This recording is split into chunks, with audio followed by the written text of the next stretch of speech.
الأبيقورية هي نظام فلسفي قائم على تعاليم أبيقور، وقد تأسست حوالي 307 قبل الميلاد. إن أبيقور يعلم أن أعظم فائدة هو البحث عن المادات المتواضعة من أجل الوصول إلى حالة من الهدوء والتحرر من الخوف، والتي عرفت بمصطلح أتاراكسيا، والحاجة إلى غياب من الألم الجسدي، وقد عرفت بمصطلح الأبونيا.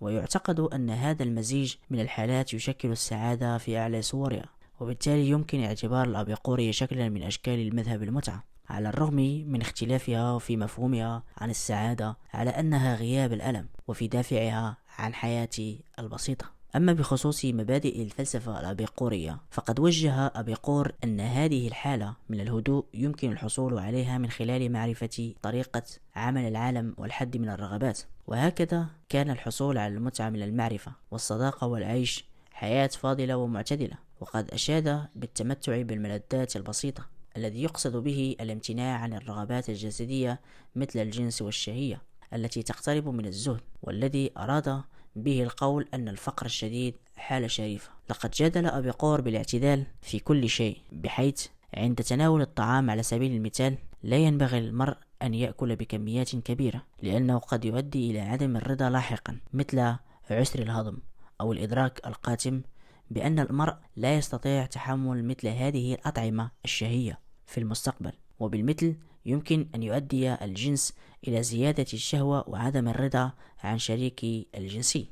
وقد ظل أبيقور نفسه عازبا، حتى التعلم والثقافة والحضارة لم يتم تشجيعهم، لأنها يمكن أن تؤدي إلى إزعاج المرء لراحة البال، إلا بقدر ما يمكن أن تساعد المعرفة في التخلص من المخاوف الدينية والخرافات مثل الخوف من الآلهة والموت. أما بخصوص علاقة الأبيقورية والدين، فتؤكد الأبيقورية على حياد الآلهة وعدم تدخلهم في حياة الإنسان، رغم أنها لم تنكر وجود الآلهة. لقد تصور الأبيقوريون الآلهة كائنات نعيم وخالدة، ومع ذلك تصوروها كائنات مادية مكونة من ذرات تسكن الفراغات بين العوالم في اتساع الفضاء اللامتناهي، بعيدا جدا عن الأرض، لا يكون لها أي اهتمام بما يفعله الإنسان. وترفض الفلسفة الأبيقورية أي احتمال للحياة الآخرة، بينما لا تزال تجادل بأن المرء لا يحتاج إلى الخوف من الموت. أما بخصوص علاقة الأبيقورية بالطبيعة أي الفيزياء، فقد رأى أبيقور أن المكونات الأولية للطبيعة هي مادة غير متميزة في شكل جسيمات منفصلة وصلبة وغير قابلة للتجزئة تحت عتبة الإدراك، بالإضافة إلى الفضاء الفارغ أي مكمل المادة، أو حيث لا تكون المادة، حيث يجادل أبيقور بأن الفضاء عبارة عن مصفوفة مستمرة تمتد بشكل موحد في جميع أنحاء الكون، وهي إما مشغولة بالمادة أو فارغة، في مخطط أبيقور العريض الذي ورثه من الذريين الأوائل وقبل كل شيء ديمقراطس. لكن نسخة ديمقراطس كانت موضع انتقاد من قبل المفكرين اللاحقين، وخاصة من قبل أرسطو، وردد ذلك جزئيا بسبب عدم الترابط بفكرة الفراغ اللامتناهي، وللمشاكل المرتبطة بفكرته عن الحدود الدنيا أو الكائنات ذات الحجم الأصغر الذي يمكن تصوره. فأولا، الكائنات القائمة بذاتها ذات الحجم الأدنى لا يمكن أن يكون لها حواف، وبالتالي لا توجد أشكال، أو بالأحرى ستكون كلها حافة. وبالتالي إذا تم لمس حدين أدنى فسوف يتداخلان بالكامل.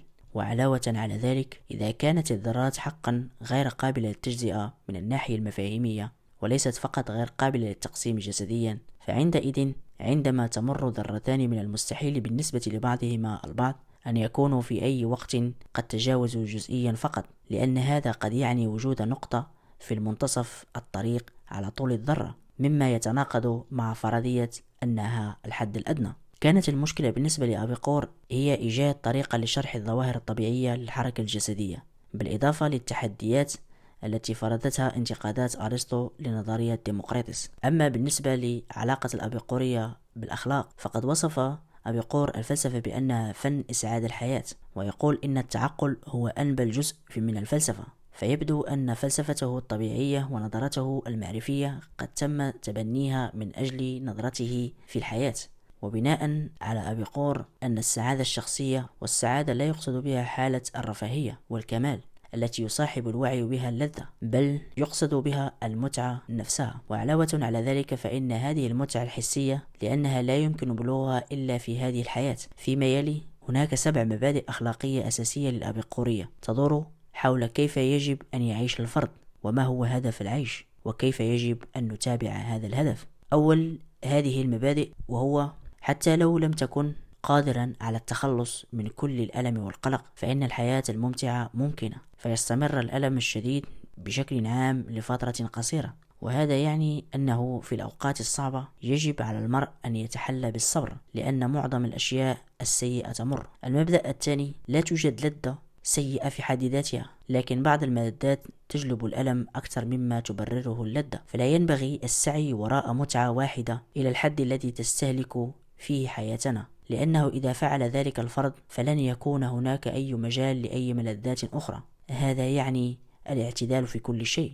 أما المبدأ الثالث فهو متعلق بالفضيلة، فمصطلح الفضيلة هو ببساطة الاسم الذي نطلقه على الأدوات الضرورية التي يمكن من خلالها تحقيق حياة ممتعة. فلا يمكن أن يعيش الفرد بشكل ممتع بدون هذه الأدوات، ولا يمكن استخدام هذه الأدوات بشكل صحيح دون العيش بشكل ممتع.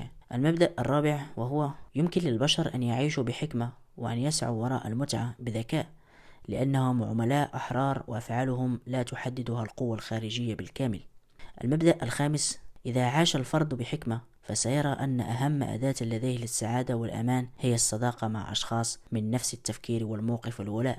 المبدأ السادس، الأساس الحقيقي الوحيد للعدالة هو الاتفاق المتبادل للمنفعة بين الكائنات الذكية على عدم إلحاق الضرر أو تلقيه من الآخر، وهذا يعني التركيز على التسوية والاتفاق عند الضرورة، وراحة البال، وتجنب العداوة الغير الضرورية والتوتر الذي تسببه هذه العداوة. المبدأ الأخير والسابع، وهو بينما لا يوجد شيء مثل العدالة المطلقة أو العالمية أو الظلم، فإن العدالة التي يمكن للفرد التمتع بها تقوم على اتفاقيات المنفعة المتبادلة، وهذا يعني أن العلاقات تتغير بمرور الوقت وتصبح أقل فائدة للطرفين، فلا يمكن اعتبارها عادلة. نأتي إلى آخر نقطة، وهي المتعلقة بالعلاقة بين أبيقور والمتعة. بالنسبة لأبيقور ترتبط المتعة ارتباطا وثيقا بإشباع رغبات المرء. إنه يميز بين نوعين مختلفين من المتعة، وهما الملذات المتحركة والملذات الثابتة.